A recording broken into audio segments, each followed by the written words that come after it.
Welcome to TradeTheNBI.com. This is John's reports for the 29th of September. What a spectacular day we had. We saw it at the beginning of it when we noticed a spike of the white NBI moving above magenta, in the video report before market opened, and we'd already started down lower, and they doubled that move to the south side real quickly.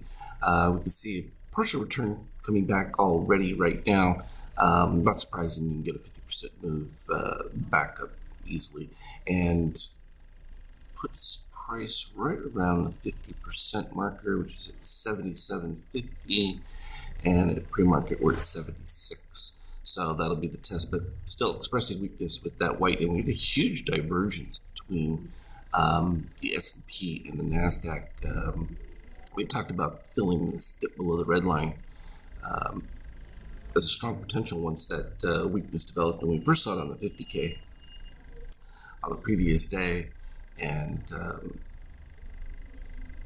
it really filled rather quickly. And that's always the case with declines. They're always, as I've always said for years, 66% faster than moves up. And you can see the NASDAQ, though, already taking out that previous dip below the red line. So big significant, and down to the 23%, whereas you can see from the ES or the S&P all the way back up to its 50% level. So big divergence between it.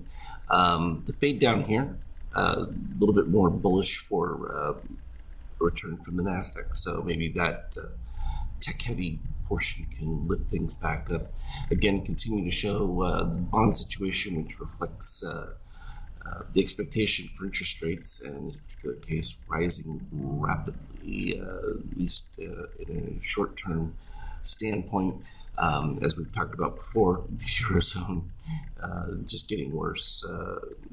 And this is part of all of what we're seeing from the energy crisis, the move to green energy and things like that are just stalling economies, creating disruptions. You're going to have potential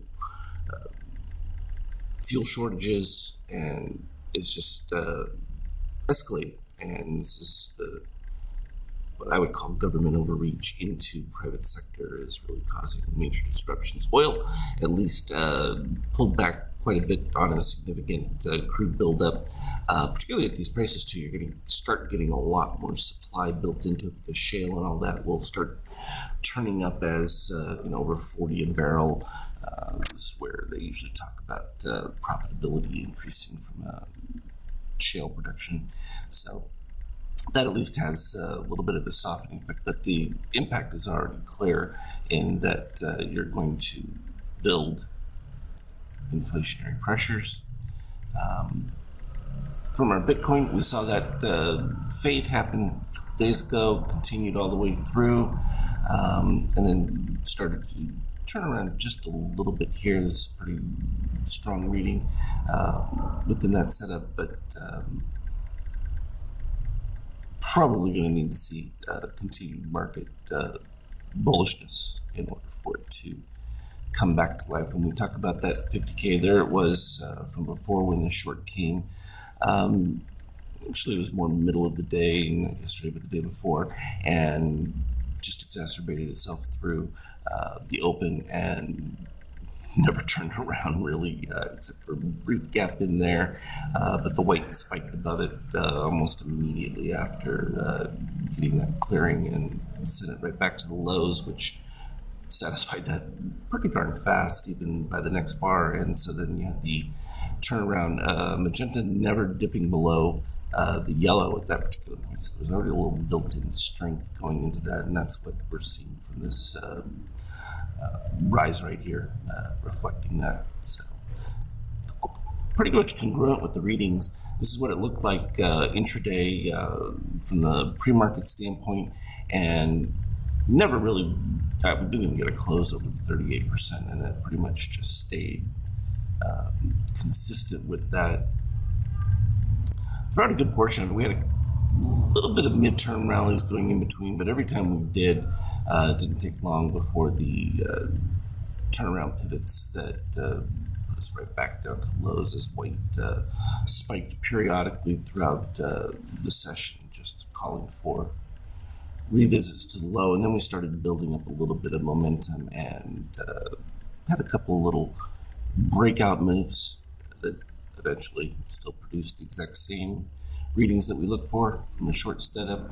And what this is reflecting when you see the orange dots is a spike of the orange above the 12 level, and then it's just a matter of waiting for that actual signal, which is represented with that little magenta dot, which is where white crosses above red. Even on the strong pivot of it, and you have a DOC spread combining with it, it was all perfect within that same configuration. And that went all the way pretty close towards the end of the day. And of course, the same situation, that build-up rally that we saw the last times that we had these dips, where they look for the end print starting to improve. In this case, they really couldn't get it going anywhere. And then as soon as the lighter action starts, boom, they're able to drive it up. Had one little bar in between, but from that point, rising and creating the divergence. So even when you see those orange there, you still have white well underneath the red there, so still no signal. And then when it pops up over here, it's too high for the white to have much of an impact. I mean, it was just a brief little respite, and it's still right back below. So at this particular time, still in the current state of bullishness from a pre-market standpoint. That can change dramatically once things open up again, but reasonable improvement in all those readings. So again, this is just that added volatility that we expected for all of September.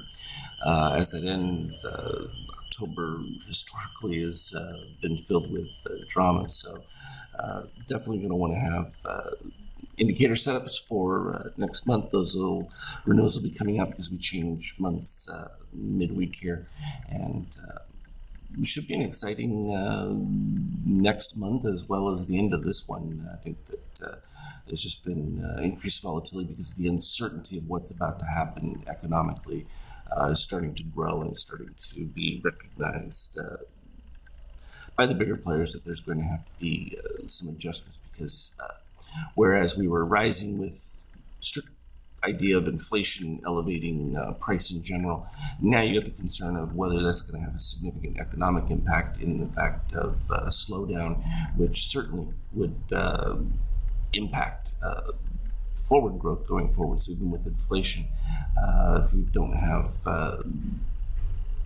solid sales in that, then certainly that's going to impact valuations from market viewpoint. But we'll continue to go over all those details as time goes on, and get into some of the more particulars about the potential for stagflation, and that's some of the things that you hear. We haven't heard these terms since the late 70s and that, or discussions of Japan in the 80s, which actually was more deflationary. So it just depends on what happens with central bank movements. This is what happens when central banks start to organize economies, and that's what we've seen was the takeover of the Fed over this last, well, it's been going on for quite a number of years, ever since the 08 collapse, and just in varying degrees. It's just amped up once COVID started, and that's having now a real disruptive effect on the real economy. And so we'll start to see how that's going to play out. It will certainly affect the dynamics of the market, and I think it's going to be rapidly changing events going forward, at least to the end of the year. As always, though, I will keep you updated. Continue to post charts on Skype chat. Trade well. Talk to you later.